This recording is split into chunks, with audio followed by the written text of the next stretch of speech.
Hey guys, it's the 18th of April, and today I want to talk about a powerful theme, which is the restoration of joy and the incredible hope that we have in God's promises.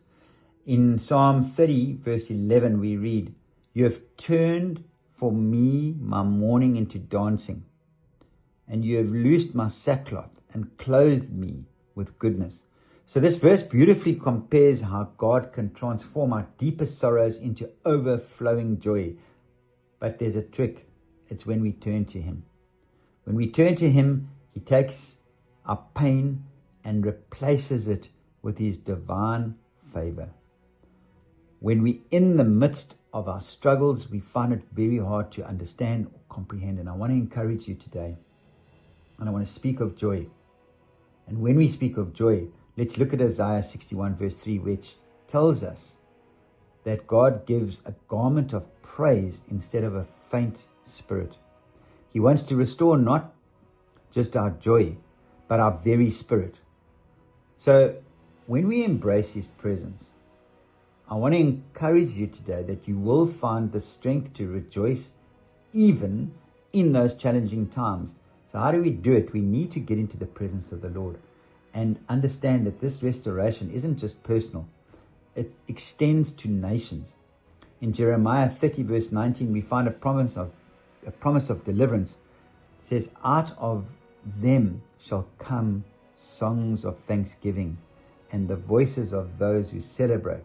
God is at work bringing deliverance and healing to nations, restoring joy to communities that have suffered.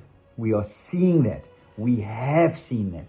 The problem is we don't rejoice in this, and we often look back to where we've come from.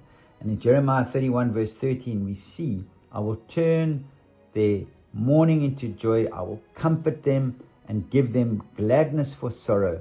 So this is a powerful reminder that God is not only aware of our struggles, but He's actively working to bring restoration and joy. So let's hold on to this hope as we anticipate the return of His favor. Let's remember that joy is not just a feeling, it's a promise from our loving Father. When we seek Him, He will restore our joy and bring deliverance to our lives and to our nations. So I want to remind you, and I keep saying this, the Lord sent His Son for our salvation, for our healing, and for our deliverance. So let's cherish the wonderful favor that we have by being sons and daughters of a living God. We love you, Jesus. Amen. Please share this video and like our YouTube channel so we can get this message out to the world if you've been encouraged. Amen.